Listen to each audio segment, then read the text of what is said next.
বললাম। আচ্ছা তোমাকেই ধরি, তুমি প্রথম আসরে এসে ধুয়াটা গিয়েছিলে কার? জানিতে চাই দয়াল তোমার আসল নামটা কি? গানটা কার? বিজয় সরকার। তাহলে তুমি যদি এতই রুল জানো, তুমি প্রথম এসে বিজয় বাবুর গান গাইলে কেন? এই ব্যাপারটা কি? ওরে সর্বনাশ, মাথায় আবার গামছা বাঁধতে আসে। ও এখানে গানের টাকা যদি কম পায় কালকে থেকেও কামলা দেবে।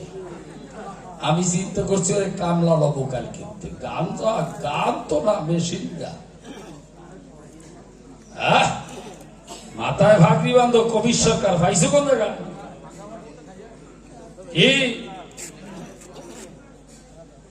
নাই ঘরে খাই বেশি, ভাঙা কাজ বাজে বেশি, বলদের বুদ্ধি বেশি, আবলদার ঢসক বেশি, আর সুকামের ভাষা ভাড়ে বিরয়।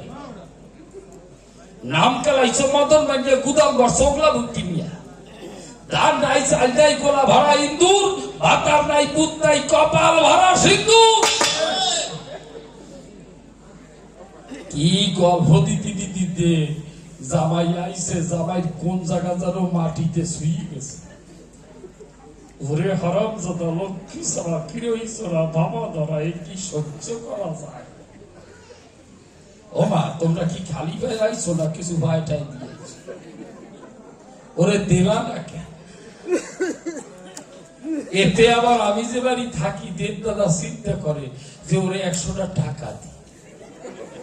কেন চিন্তা করছে জানে?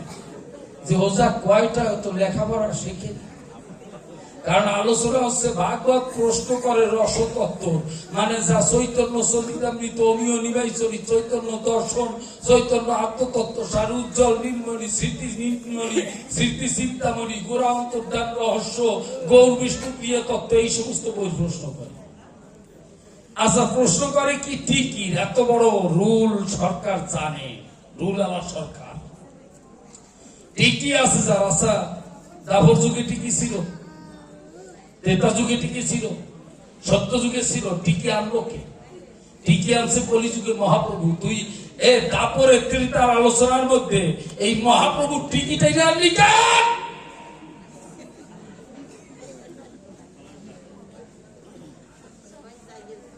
সুফি দরবারি সুফি মানে ঘটনা কি জানেন? একজনের সারা রাত রচনা পড়ছে। রচনা পড়ছে কি জানেন? নদী। আগে রচনা আসতো না, আসছে গরু। রচনা পড়ে গেছে নদী, আসছে গরু। এখন করবে কি? এইবার উনি রচনা লিখতেছে যে আমাদের একটা গরু আছে, গায়ের রং লাল, চাইখানা পা আছে, 2টা শিং আছে, গরু ইচ্ছা মতো ঘাস খায়, খেয়ার কুটা যা দেয় তাই খায়। আমি প্রতিদিন গরুটাকে মাঠে নিয়ে যাই এবং প্রতিদিন গরুটাকে নদীতে স্নান করতে নিয়ে যাই। এইবার গরু ঠেলে নদীতে নামাইছে। ওই যে হয়ে গেছে নদী, আইছে গরু। গরু আমি নদীতে স্নান করাই, নদীতে কি সুন্দর কুলুকুলু ধারা বয়ে যায়, নদীতে পাল তোলা নৌকা চলে যায়, মাঝিরা ভাটিয়ালি গান গায়, কত সুন্দর নদী দুকুল বাহিয়া চলে, এক পার ভাঙে এক পার গড়ে। নদীর এই নিয়ম।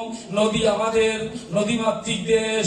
এই নদী থেকে কত মাছ ধরে, যারা ইলিশ মাছ ধরে, কত মাছ ধরে, আমরা সুস্বাদু মাছ খাই। নদীর মতো আর কিছু নাই। রচনা আসছে কি? গরু লিখতেছে কি? নদী। অবস্থাটা কেমন? ও কৃষ্ণ কথা ছাড়া আমার কথার বাহিরে একটা কথা বলতে পেরেছে? বলতে পেরেছে? পারেন নাই। আমার প্রশ্ন ছিল, আপনাদের জানার বিষয় না, কোন দেবতার 4টি অন্ডকোষ? প্রশ্ন ছিল না, জবাব পেয়েছেন? কোন দেবতা এবং কোন দেবতা অর্ধেক প্রসব হয়ে আছে এবং অর্ধেক জীবনেও প্রসব হয় নাই, হবে না, এখনো নাই, আগে হয় নাই, ভবিষ্যতেও হবে না। এই দেবতা কে এবং কার অঙ্গ হইতে অর্ধেক বাহিরে আছে? জবাব দিছে, যার 4 হাত 3টা মাথা। এটা জানার বিষয় না? জবাব দেয় নাই। শিব হরণকর্তা। হরণ করে মানুষের 5টি আত্মা, জীবাত্মা, পরমাত্মা, ভূতাত্মা, আত্মা, রামাত্মা, রামেশ্বর। কোন আত্মা শিব কোন লোকে দেয়? শাস্ত্রে আছে, উনি জবাব দিতে পারেন। উনি আত্মা কি খায় এটা তো পণ্ডিত তোমার আমি জিজ্ঞাসা করি, ও সাথে সবাই জানে।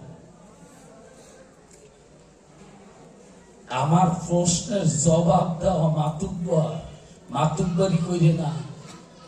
এই 42টা বছর আমি টিভি সরকার হয়ে বলতেছি, তোর নাম রতন না থুইয়ে হারামজাদা থওয়া উচিত ছিল। তোর নাম রতন থুইছে কিনা? হ্যাঁ, শোনো, তুমি আমার কথা মানো, রুল শিখাবা না। আর যা বলো বলো বাবু, আমার কোনটায় রাগ হতো, কোনো কিছুতে রাগ হতো না। আমার রুল শিখাস। বিজয় বাবুর কথা বললে দোষ হয়। যে কবি গানের আসরে তারক সরকার, হরি আচার্য, হরিবর, মনোহর, বিজয়, নিশি, অনাদি, রসিক বাবু, এদের আলোচনা হয় না। যে আসলে বিজয় বাবুর গান হয় না, সে আসলে কবি গানই হয় না। মা হয় না। আর এদের কথা বললে দোষ। তোর কবি গাও গাইতে কইছে কেনা? তুই গাবি যে 6 লাখ গান, ও কি 6 লাখ গান না, গাজির গান জানি গান আসে না। এই যে এই সময় আসছে আপনাদের দেশে আসে না, এই যে চুরি বাজাই আগে আসতো, এখন আমাকে দিকে আসে। আরে সুন্দর আছে। আরে দাঁতেও বাজা হাটে নারী সব পাকাইয়া যায়, এক স্বামী বইরা গেলে আর এক স্বামী বাই। দাঁতু বাজা হাটে নারী সব পাকাইয়া যায়, এক স্বামী বইরা গেলে আর এক স্বামী বাই। আর নতুন শাড়ি কইরা নারী বাড়ায় বাড়ায় ঘরে, অর্ধদণ্ড নিশিকালে হতি যায় মরে। নতুন শাড়ি কইরা নারী বাজার দিকে যায়, ভরা কলসির জল তলাশে ভরায়। এই শাড়ি কইরা নারী বাড়ায় বাড়ায় ঘরে, অর্ধদণ্ড নিশিকালে চাকরি যায় মরে। ও কি হায় ওরে গাজি, আইল রে গাজি কালুর গানো, গাইল রে গাজি কালুর গানো, গাইল রে।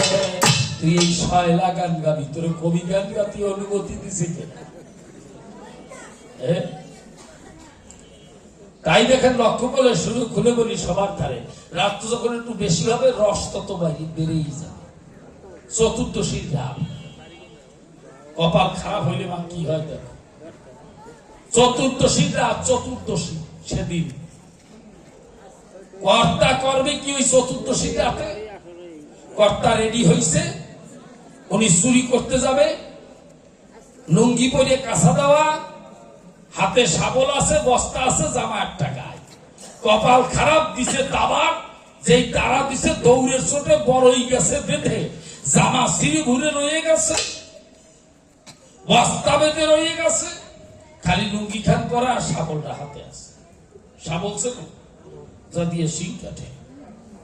এখন হাঁটা দিছে, চিন্তা করে আজকে কপাল খারাপ, তা গ্রামের মধ্যে দিয়ে যায়, গরিব গ্রাম, চোরে যা নেয় তাই তো লাভ। তা চিন্তা করে এই ঘরে স্বামী স্ত্রী 2জন থাকে, যদি ওরা গরিব তবু কিছু না কিছু নিয়ে যেতে পারলি তো লাভ। তো ওইখানে শিং কাটতেছে, ঘরে শিং কাটতেছে, শীত কাটতেছে। শীত কাটা বোঝেন মানে শিং কেটে ঢোকি ঘরে, বড়ি হেলে শিং কাটা মানে শীত কাটে। তাই শিং কাটতেছে, কাটে ভাগ করতেছে। ওই ঘরে স্বামী স্ত্রী 2জন শুয়ে আছে, বাচ্চা কাচ্চা। তা রাত্রে মায়েরা যদি কিছু টের পায়, তাহলে বাবাদের কিন্তু মুখ দিয়ে ডাকার সাথে সাথে, মুখ দিয়ে ডাকা লাগে না, ডাকার একটা সিস্টেম আছে। যারা বিয়ে করছেন, বিয়ের সাথে যতই বোনাস পান না কেন, 100 ভরি স্বর্ণ পাইলেও একটা জিনিস বোনাস পাবেনি। ওরা গরিবেও পাবেন, ধনীতেও পাবেন, রাজা মহারাজাও পাবেন, সবাই এই জিনিসটা বোনাস পাবেন। যদি এই পাশে শোন, তাহলে বলবে এই শুনছ, এই কেন দিত, এই পাশে শুনে এই শুনছ, এটা ফিরি কি আমার কি সত্যি কথা না মিথ্যে কথা কম। এই শুনছো, এই গুতো খাতি, এই গুতো দিচ্ছে, এই শুনছো। কিন্তু স্বামী আগে দেখছে যে শিং কাটতেছে, এই গুতো আজকে ওই যে শিং খুঁজতেছে, চোর আসছে, চোর আসে নাই, ঘুমো। চোরের চিন্তা করে আমার তো দেখে নাই। কিন্তু বাবু শিং কাইটা প্রথমেই কিন্তু ভিতরে মাথা দেওয়া যাবে না। শীত কাটার পরে গ্রামের বাড়িতে আগে কাঁঠাল পাতা ভরিয়ে দিতে হবে। ওই ভিতরে ছাগল বাঁধা থাকতে পারে, আবার মানুষও তা নিয়ে বসে থাকতে পারে। ওই ছাগল পাতা যদি কাঁঠাল পাতা ভিতরে ছাগলে চিবাইয়ে দেয়, আবার মানুষ অনেক সময় চালাকি করে ছাগল সাইজে পাতা চিবাইয়ে দেয়। ওই চিবানো পাতা আবার টেস্ট করতে হবে ভালো করে। যদি মিষ্টি মিষ্টি লাগে তাহলে বুঝতে হবে যে মানুষে চিবিয়ে দিয়েছে, আর যদি লবণ লবণ লাগে তাহলে বুঝতে হবে ছাগলে চিবিয়ে দিয়েছে। তা আপনারা আবার জিজ্ঞেস করেন না যে সরকার মশাই আপনি জানবেন কোন কায়দা? জামাটা একটু খুলে নি কোটি।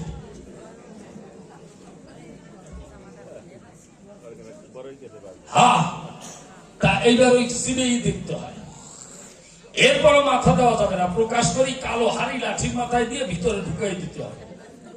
যদি ভিতরে দাঁড়িয়ে বসা থাকে ভাববে তো এই তো মাথা ঢুকিয়েছে অন্ধকারে, দিবে কোপ, হাড়ি উপর দিয়ে যাবে, ও বাড়ি শুয়ে যাবে। পাতা দিছে কিছুতে চিবিয়ে দেয় না, হাড়ি দিছে কোপ টোপ দেয় না। এরপর কিন্তু মাথা ঢুকানো যাবে না, সেই কাজে প্রথমে এইভাবে ভাস ধনুক ভাস হয়ে প্রথমে ঠেক ঢুকাই দিয়ে তারপর পেছনে ঢুকতে হবে। ঢোকার সিস্টেম আছে। তা ঢুকে চোর ভিতরে ঢুকে গেছে, ঢুকে চাউলের ড্রামে হাত দিছে, হাত দিয়ে দেখে করকর করকর চোরের যা ঢক বড় বড় হাতে নখ করকর করকর করতেছে ড্রাম, ওর মধ্যে সেখানে চাউল আছে। এইবার স্ত্রী ডাক দিছে, এই শুনছো? আবার গুতেশটা কইছে যে চোরে নিয়ে সব পেল। চোর আসে নাই, ঘুমো। আমি তো ভালো না, আমি তো খারাপ, জনম বলি যারাই খারাপ। ও চোর যা, সব নিয়ে যা, ওই দেখ ট্রাঙ্কের মধ্যে 1200 টাকা আছে। চোরে দেখাই দিচ্ছে, খালি আমার বাপের বাড়ি দিয়ে এখানে কাহুর দিচ্ছে ওইখানে। আগের বার যে কথাটা বলছিলাম না যে মা ওই হাটবার মালা জপ করবা না, তবে হ্যাঁ যারা মালা জপ করো তাদের প্রণাম জানাই। তারা নির্দ্বিধায় নীরবে, নাম কেউ ছিল না, নামের মধ্যে নামে, হরি নামে হরি নামে, কৃষ্ণ নামে কৃষ্ণ নামে, রাম নামে রাম নামে, যদি ভক্তি বিশ্বাসের নামে, চোখের চলে নামে, নামের মধ্যে নামে, তার কাছে নামে। আর যে নামের মধ্যে নামে না তার কাছে জীবনেও নামে না। প্রত্যেকটা কথার মধ্যে যুক্তি থাকতে হবে, নাহলে করি না। বাবা তো ঢুকছে, সেখানে চাউল আছে, এইবার চিন্তা করে নিব কিসে, অন্ধকার। আবার সে সময় তো আবার মানে কারেন্ট ছিল না, টর্চ লাইটও ছিল না। মনে আছে ওই পাটখড়ির মাথায় গন্ধক লাগাইয়া ফোরাইয়া সেটা আগুনের সাজানোর মধ্যে দিয়ে ফাঁস করে উঠতো, তারপর বাতি জ্বালানো লাগতো। হ্যাঁ, এ তো কয়েকদিন আগে, এ তো উন্নতি হয়ে গেছে। হ্যাঁ, তা দেখে লক্ষ্য করে করি সবার তার। এখন এইবার ওই চোর চিন্তা করে চাউল নেব কিসে, আমার তো কিছু নাই, তবে অন্ধকারে আমি যদি উলঙ্গ হই, অন্ধকার কেউ দেখবে না, তাহলে আমার কোন লাজ আছে? তা চোর চিন্তা করে অন্ধকারে কেউ যখন দেখে না আমারে, আমার লুঙ্গি খান খুলে সুন্দরভাবে লাইছে চাউল কাটা লুঙ্গিতে বাঁধে আস্তে সাইড কোনায় বাউন্ডারি দিয়ে আস্তে বাড়ি নিয়ে চলে যাবে। তা কর্তা যে লুঙ্গি খুলে লাইছে দিছে, লাইছে চাউল কয়টা ওই যে লাইছে দিছে, ওই ঘরের গৃহকর্তা ফাঁকে সত করিয়ে লুঙ্গি খান টান দিয়ে 2 বালিশের মাঝখানে থুইছে। চোরে তো ভাবে যে লুঙ্গির জায়গায় লুঙ্গি আছে, চোরে চাউল উঠাইয়ে থুইতেছে, রাখতেছে চাউল উঠান হয়ে গেছে।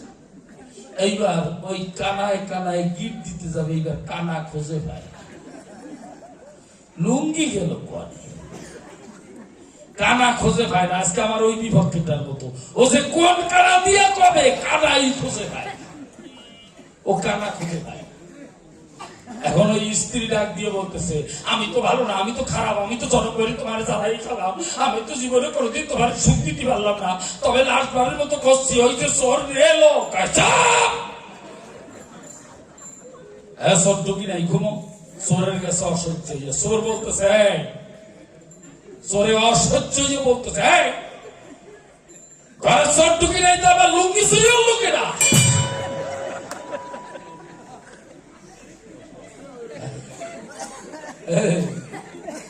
আমি নাকি নিয়ম ভাঙছি?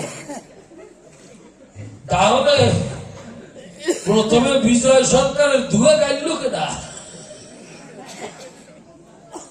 হ্যাঁ, ছাগল নিয়ে কোনোদিন বৃন্দাবনে যাওয়া যায় না বাবা। গান্ডা ধরো একটু দিয়ে গার্লফ্রেন্ড দুই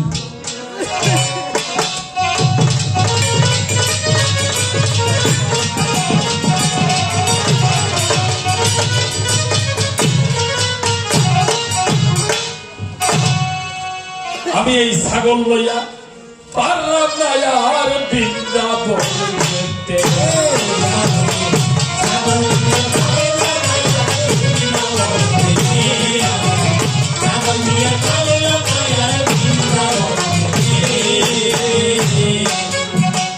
ওই আমি যতই বলি কৃষ্ণ কথা রে,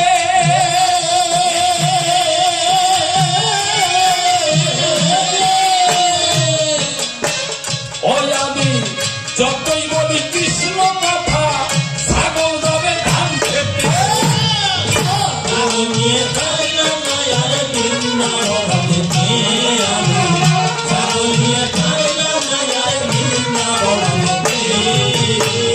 ওই আমি যতই বলি হরি কথা রে,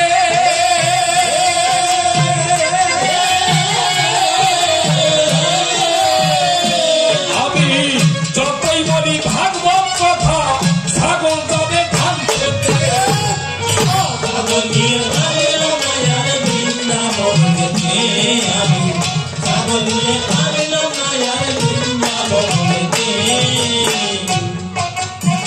ছাগল রে দেই জপের মালা, তাতেও গাইবারে জ্বালা। বসে কান ঝাড়ে আর মাথা ছাড়ে, হয় রে উতলা।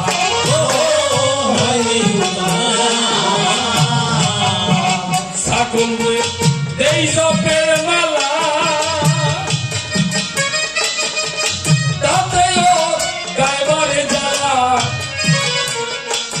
কান ঝাড়ে আর মাথা ঝাড়ে, হয় রে উতলা।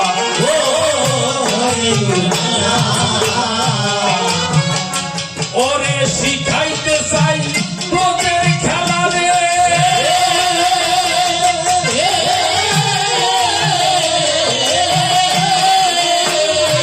ওরে শিখাইতে চাই ব্রজের খেলা, ও যেতে চাই পাঠ খেতে।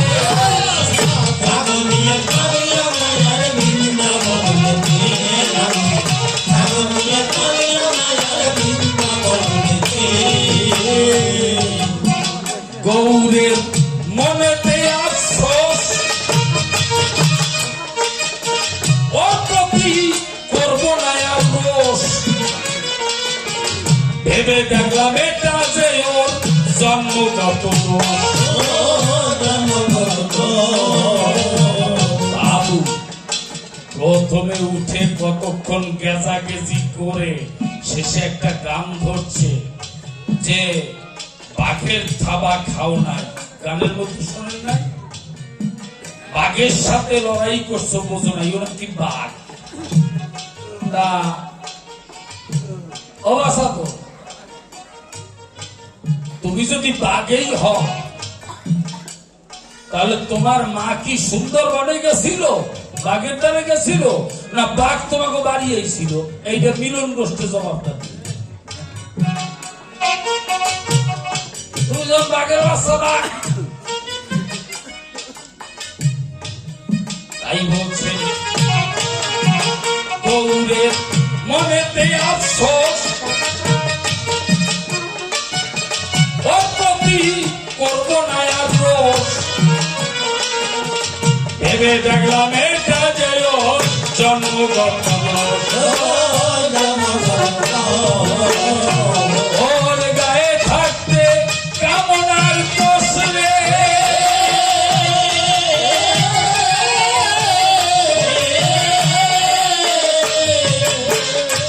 ওর গায়ে থাকতে কামনার দোষ, পারবে না বুঝে যেতে।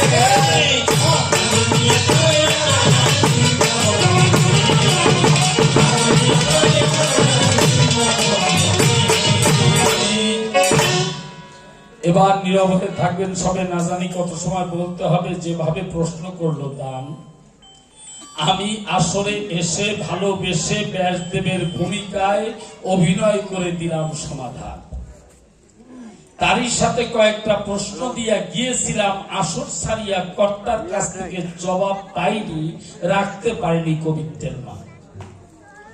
উল্টো সুন্দর দুটো প্রশ্ন করে গিয়েছে আসর ছেড়ে, একটা রসের ভজন কেমন, আর একটা হলো টিকি রাখে যারা, তারা কি ভগবানকে আগে পাবে, না যাদের টিকি নাই তারা আগে পাবে। আচ্ছা, তোর একটা জিনিস জিজ্ঞেস করি, যাদের চুল আছে তারা নয় টিকি রাখতে পারে, আচ্ছা যাদের চুল নাই একেবারে পুরা টাক, জন্মের পরেই টাক, তো টিকি রাখার তো কোনো কায়দাই নেই, তারা কি ভগবান রে ভাবে? এসব কথা একটু পরে হবে, অন্তরে দেখলাম ভেবে। ভজন করতে আয়োজন, আগে তুমি শোনো, তুমি আমার কথা মানো। What is Krishna and who is Krishna? Krishna কে, কৃষ্ণ কি, কৃষ্ণ কেমন, কৃষ্ণ কোথায়? আমি কৃষ্ণ, তুমি কৃষ্ণ, কৃষ্ণ জগৎময়। যত পুরুষ কৃষ্ণাংশে সৃষ্টি, আর যত নারী লাদিনী সত্তায় রাধা অংশে সৃষ্টি। কৃষ্ণ জন্মেছিল কোথায়? কংসের কারাগারে। আপনি আমি জন্মেছি কোথায়? মায়ার কারাগারে। আমার বাবা আমার মায়ের মায়ায় পড়িয়া, আমার মা আমার বাবার মায়ায় পড়িয়া, মায়ার আকর্ষণে আমাকে জগতে এনেছে। আমার লাস্টের আসল ভালো কথাগুলো শুনবে, আর আপনার বাচ্চা শ্রোতা আছেন তাই বলছি। এইবার মায়ার কারাগারে এসেছি। কৃষ্ণ জন্মেছিলেন কি মাসে? ভাদ্র মাসে। আপনার আমার আধ্যাত্মিক রাজ্যে জন্ম কি মাসে? ভাদ্র মাসে। কিরকম? মায়ের দেহে জোয়ার থাকে যতক্ষণ, যৌবন ভরা ভাদর থাকে ততক্ষণ, মা সন্তান ধারণ করতে পারে ততক্ষণ। বাবু, আমি যখন জন্মেছিলাম, আপনি যখন জন্মেছিলেন, তখন কি একটা বুড়ি মার পেটে জন্মেছিলাম, না একটা যুবতী মার পেটে জন্মেছিলাম? যুবতী। সে কি যৌবন ভরা ভাদর ছিল। আমি মায়ের যৌবন ভরা ভাদরে আমি এসেছিলাম আদরে। মায়ের দেহে জোয়ার থাকে যতক্ষণ, ভাদ্র মাস থাকে ততক্ষণ, সন্তান ধারণ করতে পারে ততক্ষণ। যে মায়ের দেহে চৈত্র মাস এসে যায়, শুকিয়ে যায়, জোয়ার ভাটা বন্ধ হয়ে যায়, করি বর্ণনা, ওই মা কখনো সন্তান ধারণ করতে পারে না। তাই সবাই জন্মেছি আমরা মায়ের যৌবন ভরা ভাদরে, ভাদ্র মাসে। কৃষ্ণ যখন জন্মেছিলেন তখন তিথি ছিল কি? অষ্টমী। তিথি ছিল অষ্টমী। গোবিন্দ বলছে, তোর বাবার দেহের অষ্ট জায়গায় আছি আমি, তোর মায়ের দেহের অষ্ট জায়গায় আছি আমি, তাই হয় অষ্টমী। অষ্টমী কোথায়? দেহের মধ্যে। কোথায় কোথায় খেয়াল করতে হবে। অষ্টমী কি? অষ্টবসু। একে চন্দ্র, দুয়ে পক্ষ, তিনে নেত্র, চারিবেদ, পঞ্চবান, ছয় ঋতু, সাত সমুদ্র, অষ্টবসু। অষ্টবসু কি কি? ধরা, ধ্রুব, সোম, বিষ্ণু, অনল, অনিল, প্রত্যুষ, প্রভাত। ধরা কোথায়? আমার মস্তকে ধরা। কোথায় ছিলাম? বাবার মাথায়। ধরা, ধ্রুব, ওখান থেকে যখন নামলাম এইখানে ভিতরে ধ্রুব। সোম, নাসারণ, নাকে। বিষ্ণু, ঠোঁটে। অনল, নাভিপদ্মে। অনিল, তার এক বিঘাত উপরে। প্রত্যুষ, ডান বক্ষে। প্রভাত, আমার বাম বক্ষে। যখন এই জায়গায় 8 জায়গায় থাকে, পুরুষেরও 8 জায়গায় অষ্টমী হয়, আর নারীও এই 8 জায়গায় অষ্টমী হয়। আমি যখন বাবার মাথা থেকে নেমেছিলাম, আমার বাবার দেহে অষ্টমী হয়েছিল, তার 8 জায়গা যদি না নড়তো, আমি করি মানা বাবার মাথা থেকে নামতে পারতাম না। আর আমার মায়ের দেহের 8 জায়গা যদি না নড়তো, আমার মাও আমাকে গর্ভে নিতে পারতেন না। তাই অনল, অনিল। তাই কি বললাম দেখেন, লক্ষ্য করে বলি, সবার ধারে অষ্টবসু। কৃষ্ণ জন্মিয়া কোন নদী বাড়ি দিয়েছিলেন? আমার চন্দ্র করিমানা কথা বলবো। আর কোন নদী পাড়ি দিয়েছিলেন? যমুনা। যমুনা কাকে বলে? মাতৃদ্বার হতে জম্বুদ্বীপ। আমরা কোন দ্বীপে আছি? এই পৃথিবীটা জম্বুদ্বীপ, আমরা জম্বুদ্বীপে আছি। মাতৃদ্বার হতে জম্বুদ্বীপ, এর তফাতের যে নমুনা তাকে বলা হয় যমুনা। যমুনা পাড়ি দিয়ে কৃষ্ণ গেল কোথায়? নিষ্কাম বৃন্দাবনে। বৃন্দাবনে ছিল কতদিন? 11 বছর 8 মাস 29 দিন। খুলে বলি, সবার পাশে সাধারণত ছেলেদের 12 বছরের কামনা আসে। তাই কামনা নাই যতক্ষণ কৃষ্ণ বৃন্দাবনে ছিলেন ততক্ষণ। আপনার আমারও কামনা থাকে না যতক্ষণ আমরা মায়ের কোলে থাকি ততক্ষণ।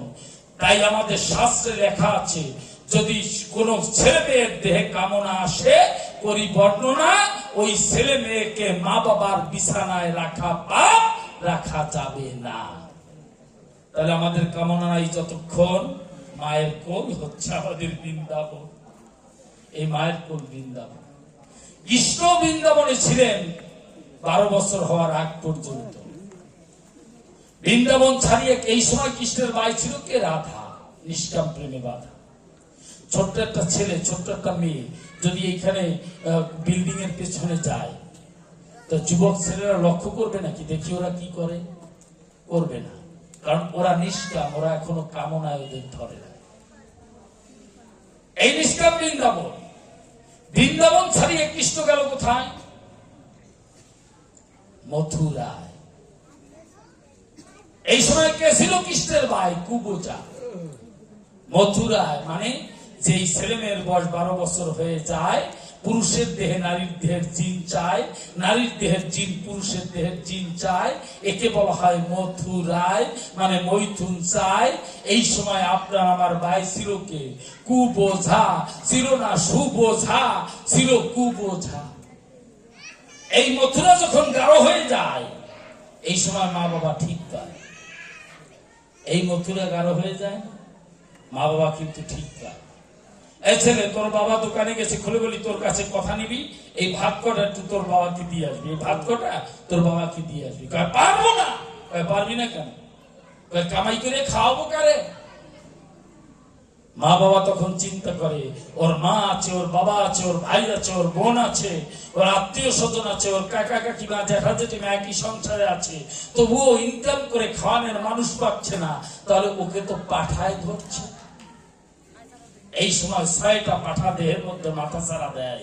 কাম, ক্রোধ, লোভ, মোহ, মাৎসর্য, এই পাঠাগুলো যখন ভ্যা ভ্যা করে, এই সময় কারো মথুরায় ধরে, এই সময় ভ্যা ভ্যা করে উঠে, বিয়ে বিয়ে ভাব উঠে। মা বাবা অবিকল তখন এনে দেয় একটা পাঠা মারা কল। এই মথুরা যখন গাঢ় হয়, মা বাবা বুঝিয়া এই সময় ছেলেকে মথুরা হইতে কৃষ্ণ গেল কোথায়? দ্বারকায়, মানে নারীর দ্বার গ্রহণ করায়। যেই কৃষ্ণ গেল দ্বারকায়, সাথে সাথে কুরুক্ষেত্রের যুদ্ধ শুরু হয়ে গেল। কি সংসার কুরুক্ষেত্র। বিয়ে করার পর বউ হয় আনো কোম্পানির ম্যানেজার, আর ছেলে মেয়ে হয় দেও কোম্পানির ম্যানেজার, তাই না? আমার চাল নাই আনো, ডাল নাই আনো, তেল নাই আনো, নুন নাই আনো, দিতে পারবো না, তোর বিয়ে করতে কইছিল কেন? বিয়ে করতে গেছিল কেন? দিতে পারবো না। আর প্রশ্নের তো শেষই নাই, কত প্রশ্ন। ওই যে নকল বিষয় বলছে না, প্রশ্ন কি শুনবেন? প্রশ্ন একটার মধ্যে কয়টা? তাড়াতাড়ি গেলে কান, দেরি করে এলে কান, পকেটটা খালি কান, মুখটা আঁকা কেন, বিয়েটা করলে কেন, আগে চিন্তাটা করলে না কান কান কান, কয়টা প্রশ্ন একটু সময় মধ্যে। তাড়াতাড়ি গেলে কান, দেরি করে এলে কান, তাড়াতাড়ি গেলে কেন, দেরি করে এলে কেন, পকেটটা খালি কান, মুখটা আঁকালো কেন, বিয়েটা করলে কেন, আগে চিন্তাটা করলে না কেন? এইসব জ্ঞানের জবাব দিতে গিয়ে, এইসব জ্ঞানের জবাব দিতে গিয়ে হয়ে যায় অজ্ঞান। দাদা বিয়া করলাম জ্ঞান, দাদা বিয়া করলাম জ্ঞান।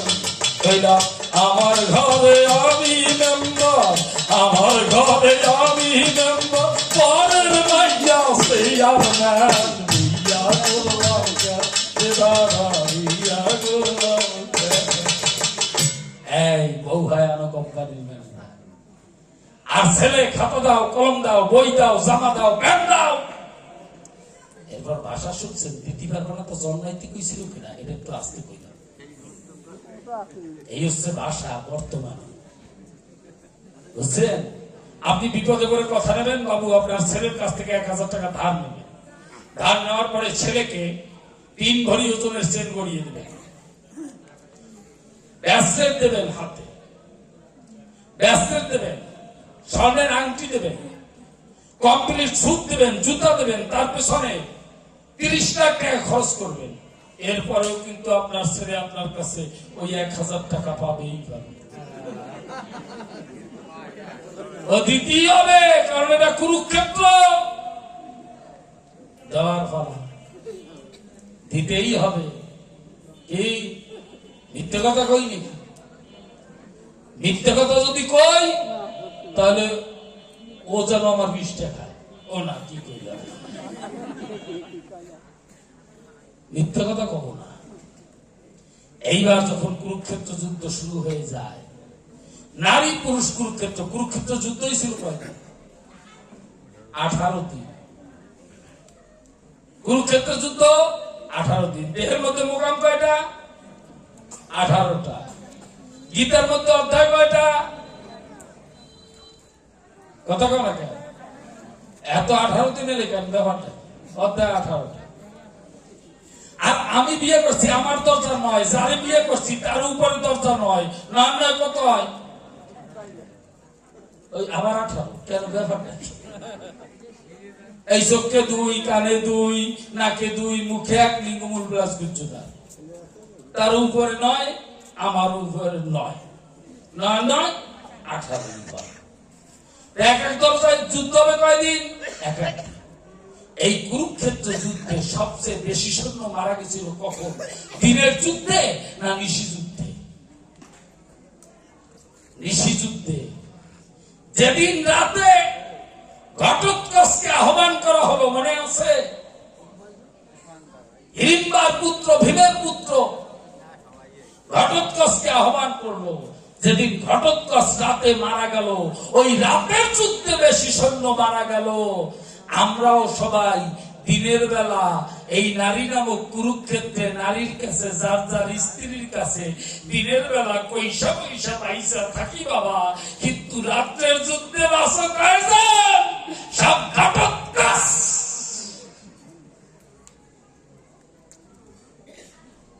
এইবার এই কুরুক্ষেত্রে নারীর কাছে যে বাঁচতে পারে সে যেতে পারে প্রভাস দিয়ে। এইবার কুরুক্ষেত্র ছাড়িয়ে কৃষ্ণ গেল কোথায়? প্রভাসের তীরে। বৃন্দাবন ছেড়ে কৃষ্ণ চলে যাবে। অক্রুর রথ নিয়ে হাজির হয়েছে খুলে বলি ভক্তের কাছে। দেখেন প্রেমটা কেমন, যে বলছে মাধুর্য, আমি রসের মধ্যে যাচ্ছি, দেখো এইটা কেমন। এইখানে যদি এই সংসার ক্ষেত্রে নারীর কাছে যদি বাঁচতে চাও, তাহলে সদ্গুরু সঙ্গ নিয়া কামবিজ গাঙ্গায়ত্রী জারিয়া আগে প্রেম নদীতে নৌকা পাওয়ার চেষ্টা করো। 2টা গান পরস্পর গাবো, এই গানের মধ্য দিয়ে আপনারা জবাব বুঝে নেবেন। বাঞ্চ হয় না, জল ওঠে না, সাধু জোগায় না।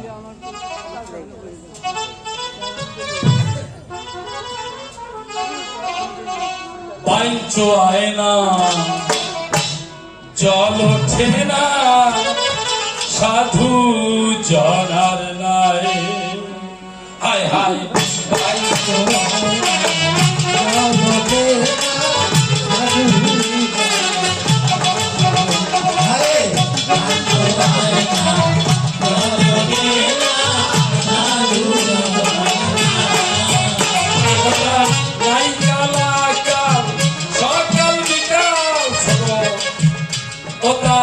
নাই কালাকাল সকাল বিকাল ওই নদীতে নৌকা বায়। নাই কালাকাল সকাল বিকাল ওই নদীতে নৌকা বায়। নাই কালাকাল সকাল বিকাল প্রেম নদীতে নৌকা বায়। না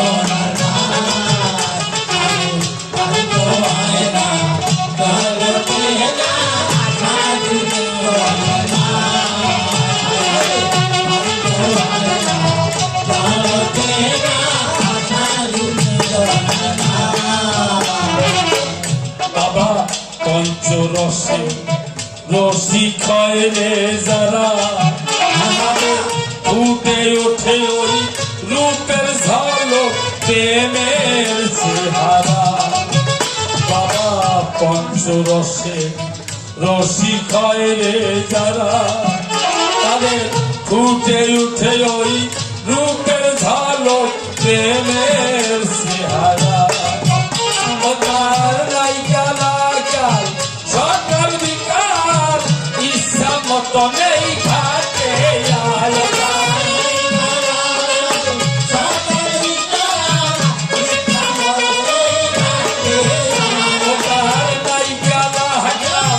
সকাল বিকাল ইচ্ছা মতো নেই ঘাটে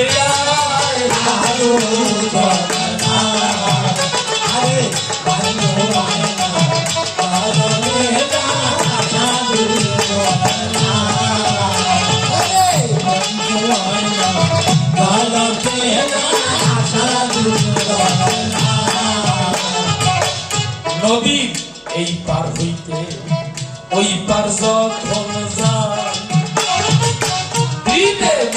ওই তুফান দেখে মনেতে ভয় নাই নদীর এই পার হইতে ওই পার যখন যায় ওরে ত্রিবেণীর ওই তুফান দেখে মনেতে ভয় নাই একলা নামলে দুইবা বলবি গুরু মন্ত্র থাকে দুঃখী নাই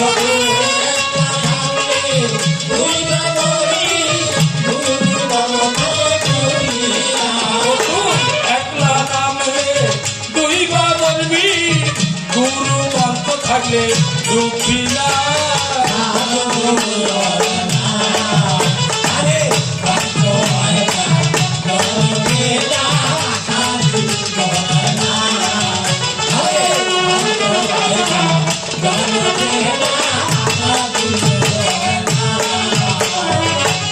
নদীর উজানি ভদ্রা কালী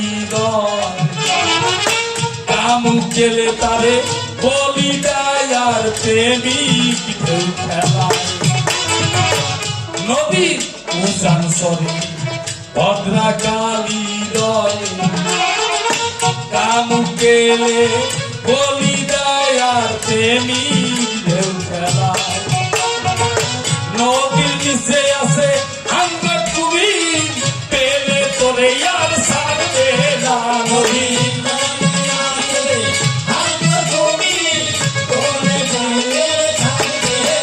নদীর নিচে আছে যে হাঙ্গর তুমি একবার পেলে ছাড়বে না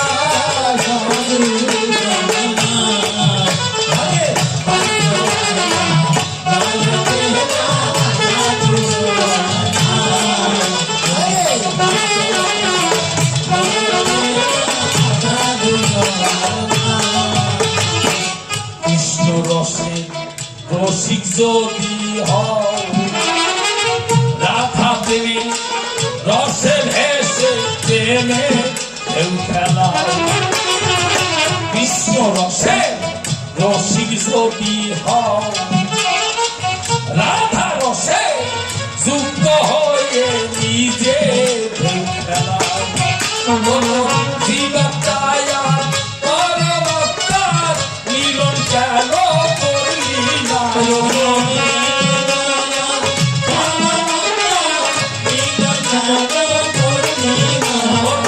জীবাত্মায়া পরমাত্মায় মিলন কেন করলি না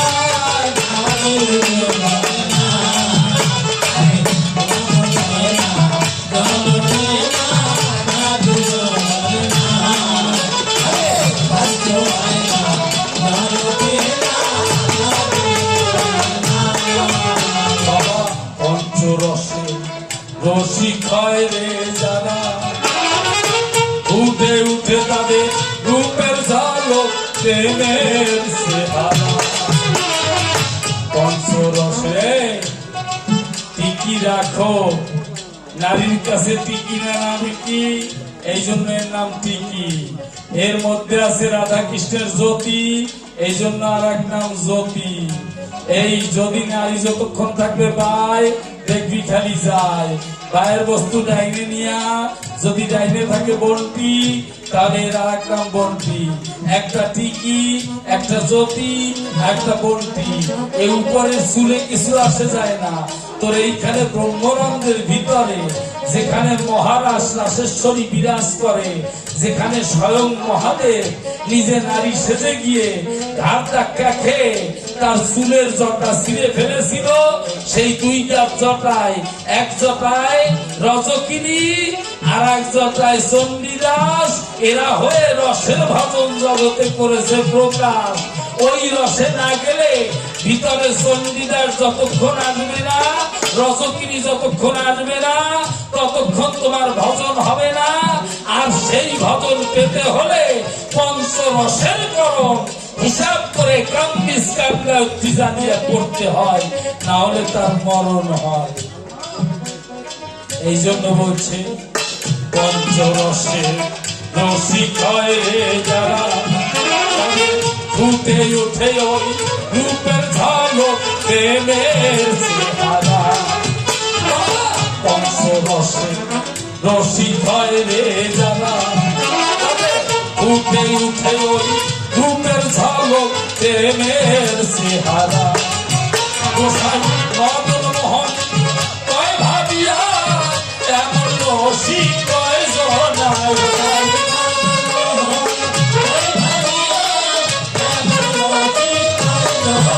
গোসাই মদন মোহন কয় ভাবিয়া এমন রসিক কয় জনায়।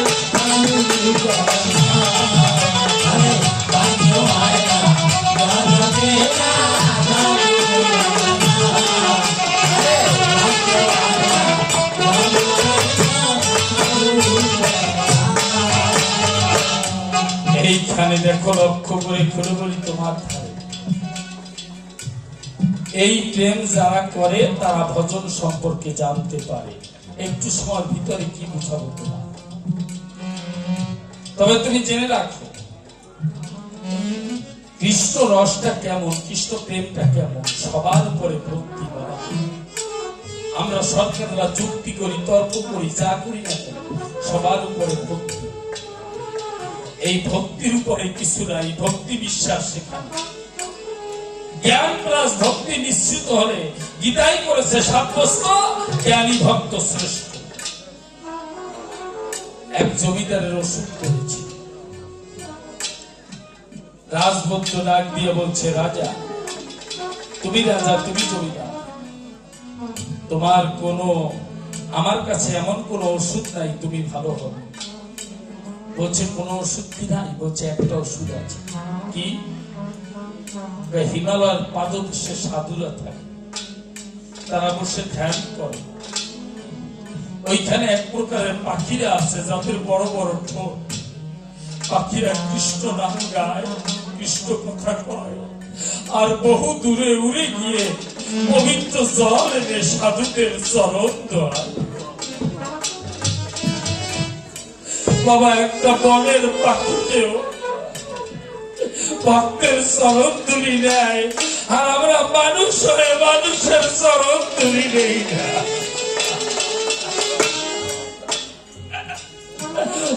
বনের পাখি দিয়েও তুলি নেয়, আমরা মানুষ হয়ে নেই না।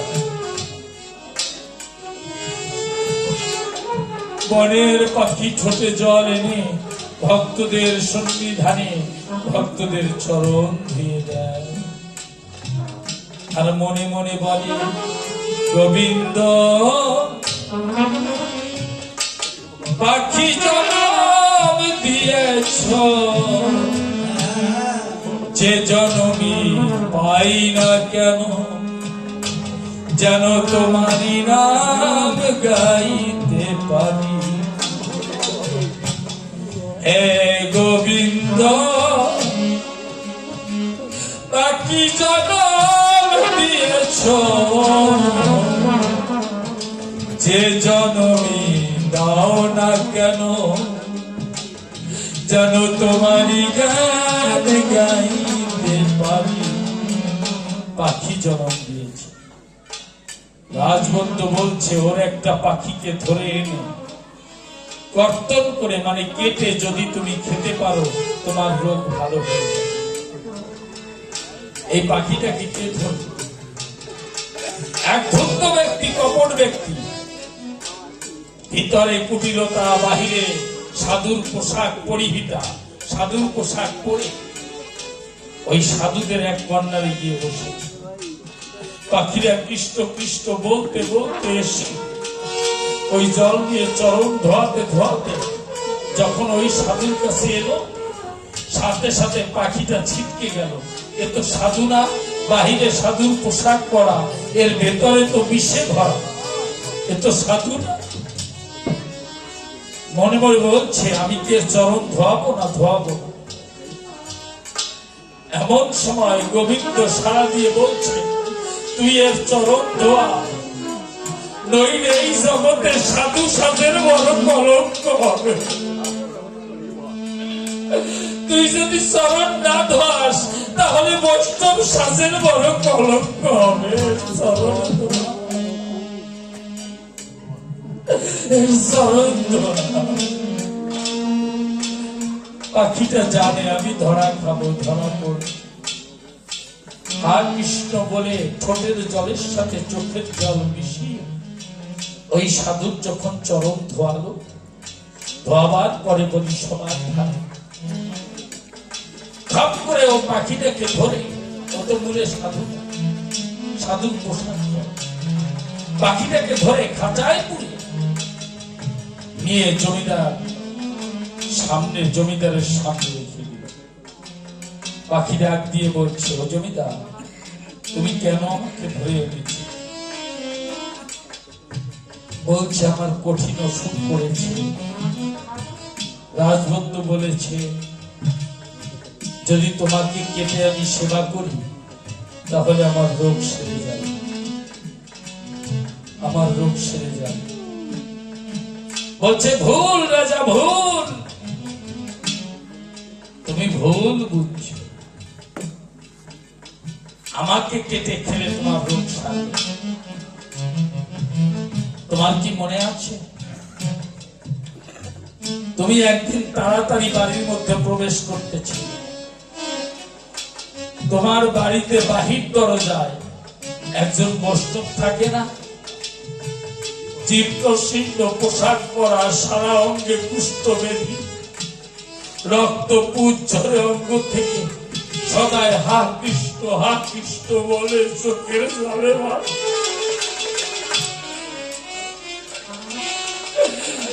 জোরে চলতে পারে না। একদিন তুমি চলতে গিয়ে তোমার সামনে বেঁধেছে, সরতে পারে না, তুমি তার অঙ্গে লাথি মেরেছিলে না রাজা?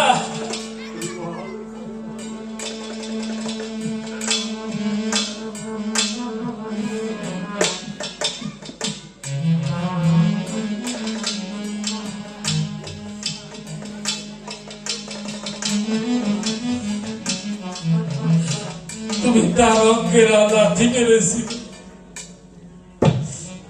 এতে বৈষ্ণব কোনো অভিশাপ দেয় না, বৈষ্ণবরা কোনোদিন অভিশাপ দেয় না, এতে বৈষ্ণব কোনো অভিশাপ দেয়নি। কিন্তু ভগবান সব সইতে পারে, ভক্তের অঙ্গের আঘাত সইতে পারে না, আর ভক্তের চোখের জল সইতে পারে না। আমার ঠাকুর সব সইতে পারে, ভক্তের চোখের জল সইতে পারে না, আর ভক্তের অঙ্গের আঘাত সইতে পারে না।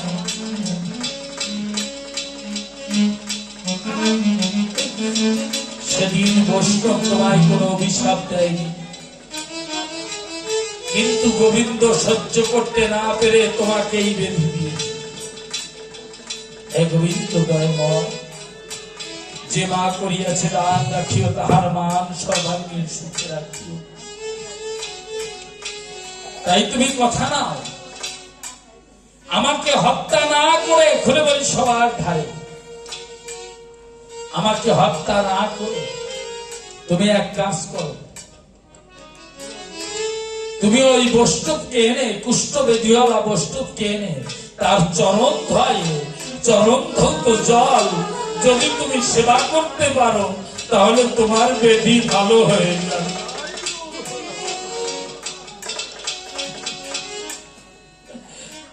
বলছে চরণ ধৌত জল সেবা করবো কেন? পাখিটা ডাক দিয়ে বলছে, শোনো,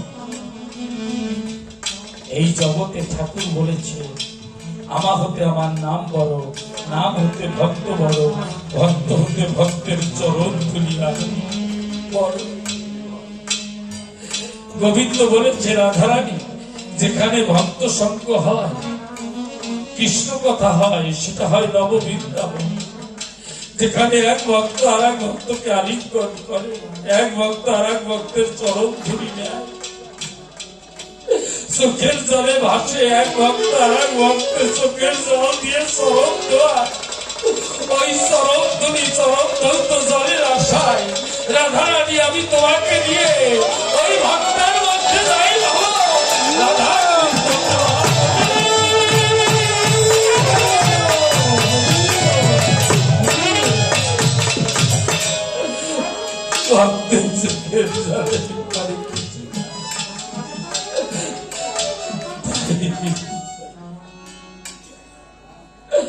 বৈষ্ণবের সব বারে, বৈষ্ণবী সব, বৈষ্ণবের চরণই সব আছে। তাই যে গত বছর ক্যাশিয়ার দাদা ছিল, সরজিৎ দাদা, অ্যাক্সিডেন্টে চলে গেছে। আমার গোবিন্দ যেন এই ভক্তদের আশীর্বাদে চরণে ঠাই দেয়। আমার কমিটির দাদারা, মানব দাদা, সহ দাদারা যেন ভালো থাকে। প্রতি বছর আমি আসি বা না আসি, যেন এখানে প্রেমের মেলা হয়, যেন রাধা কৃষ্ণ প্রেমের সবাই বেঁচে যায়।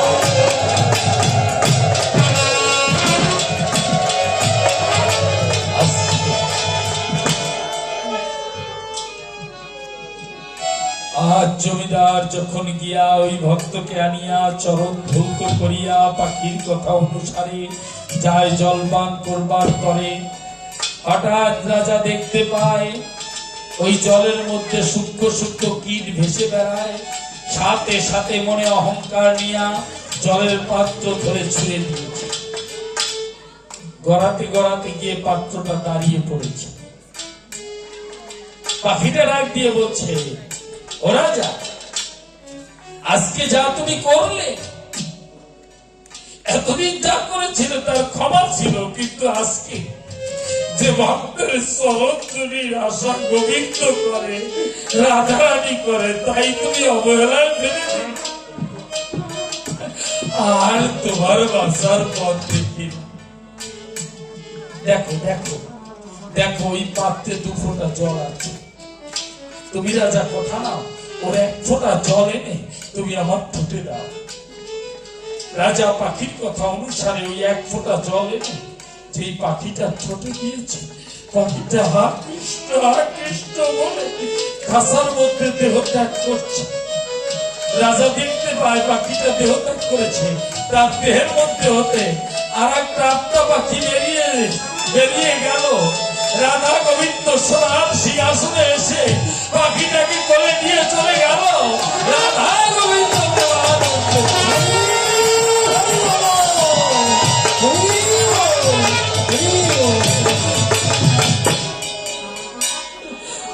জমিদার ভাবছে, রাজা ভাবছে আমি কি ভুল করলাম, আমি বৈষ্ণবে অপমান করলাম। তাড়াতাড়ি গিয়া ওই কুষ্ঠবেদিওয়ালা বৈষ্ণবে চরণ লেহন করে জিহ্বা দ্বারা চেটে চেটে তার ধুলি দিয়ে বলছে, আমার এই রাজ্য চাই না, তুমি নিয়ে যাও।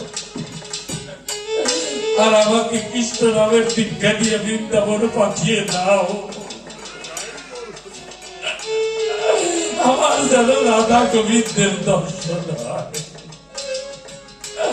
আমার এই রাজ্য দিয়ে দরকার নাই।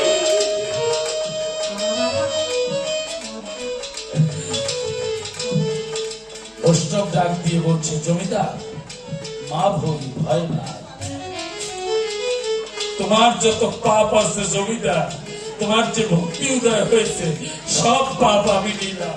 তুমি আসতে আমার যত পুণ্য আছে তোমাকে দিলাম। যাও তুমি বৃন্দাবনে, গোবিন্দ যেন তোমাকে দর্শন দেয়। এই হলো বৈষ্ণব। তাই একটা গানের মধ্যে গিয়েছে, ও হারে শুনো কৃষ্ণ ভক্তগণ,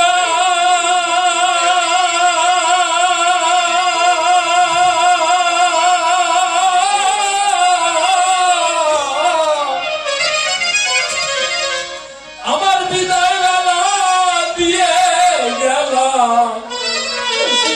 শেষের নিমন্ত্রণ।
আমরা এদিকে ওদিকে যাবার বেলায় পঞ্চিকায় যাত্রা, অমৃত যোগ দেখি, মহেন্দ্র যোগ দেখি, কিন্তু যেদিন আমার আপনার মহাযাত্রার সময় হবে সেদিন আর যাত্রা দেখা লাগবে না।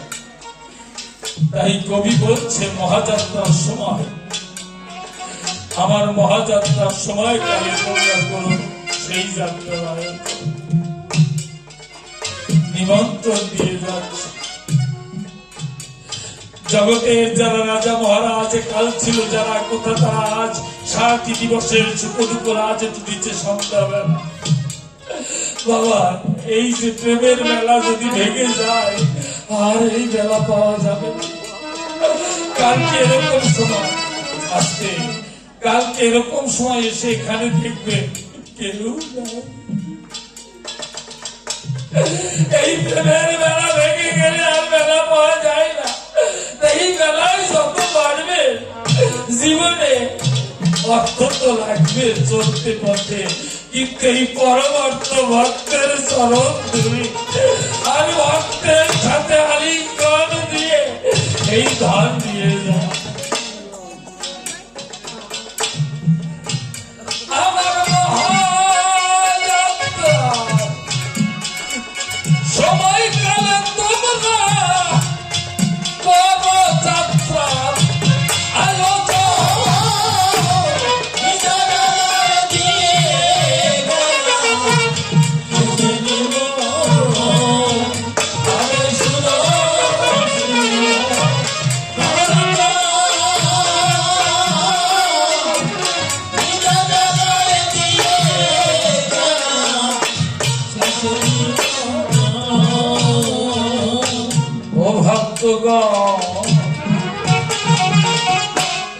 যেদিন আমার এই প্রাণ পাখি যাবে রে চলে,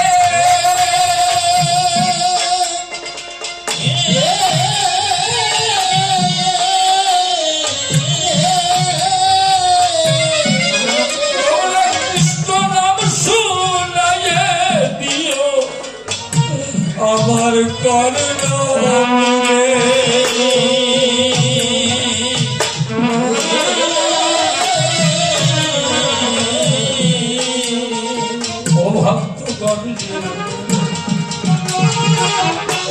যেদিন আমার এই প্রাণ পাখি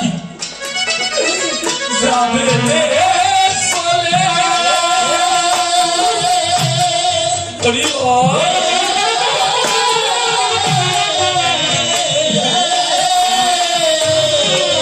তোমরা কৃষ্ণ নাম শুনাইয়ে দিও আমার কলরবে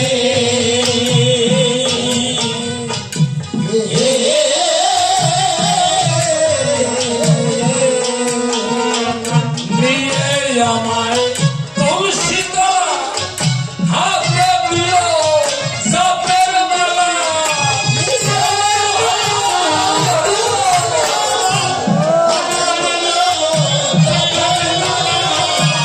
নিয়ে আমায় তুলসী তলা হাতে দিও সাপের মালা তুলসী তলা আমার আমি দাগবেলা জামাই শেষ সন্ন্যাস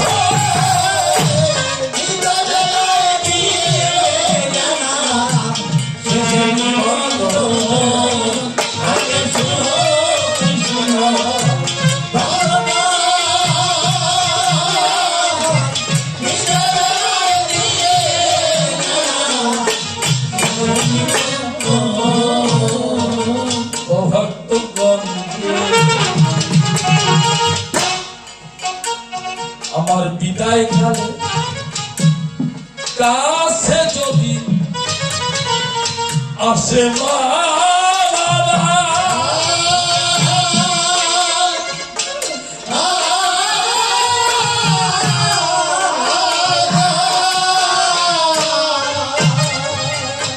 তাদের সব তুলিয়া পক্ষে রাখিবা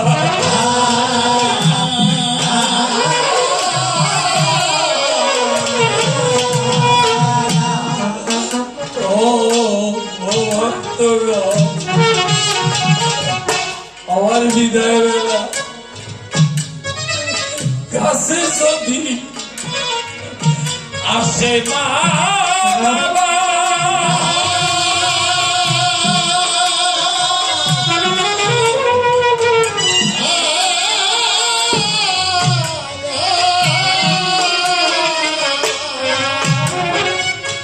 তাদের চরণ ধুলি আমারে মরতে রাখিবা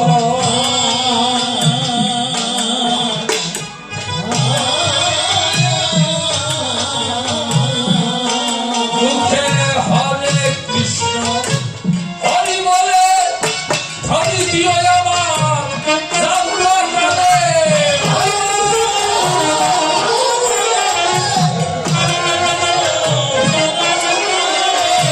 হরে কৃষ্ণ হরি বলে হরি দিও আমার জানলে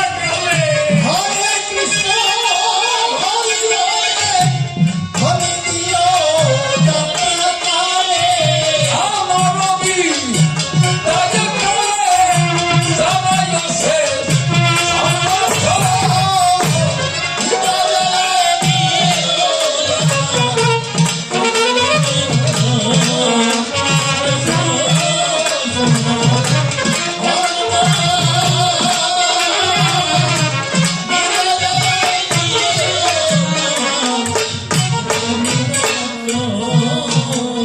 ও ভক্তগণ সারা জীবন এই মায়ার টানে ভক্ত সঙ্গ করি নাই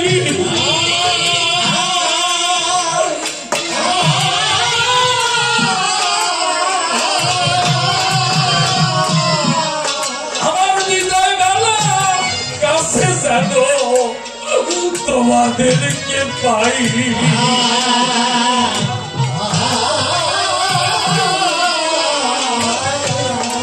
ভক্ত করে মায়ার টান সারা জীবন ভক্ত সঙ্গ করি নাই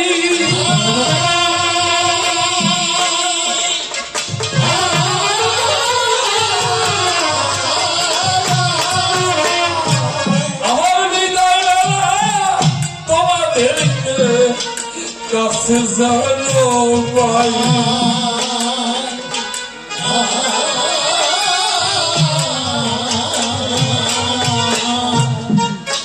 এদিন গৌর বলে